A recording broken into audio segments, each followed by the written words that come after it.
L'idée de vivre à côté d'un cœur atomique, même petit, commence à terrifier les riverains. Les années 70 voient être la naissance des premiers grands mouvements écologistes en France.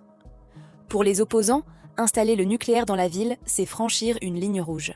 On craint l'accident, la fuite radioactive dans les tuyaux de chauffage des cuisines ou une cible évidente pour un attentat.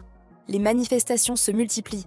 Face à la pression populaire et à un changement de direction politique au début des années 80, le projet Thermos est discrètement mis au placard en 1981.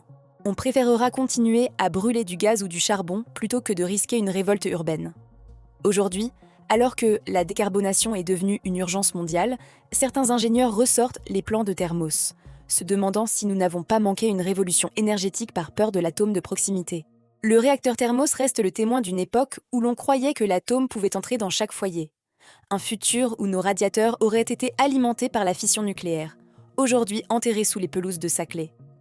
Si vous aimez explorer les archives de nos futurs perdus, abonnez-vous à Finépal. Votre soutien nous permet d'exhumer ces dossiers oubliés. Dites-moi en commentaire, seriez-vous prêt à avoir un petit réacteur nucléaire dans votre quartier pour baisser votre facture de chauffage ?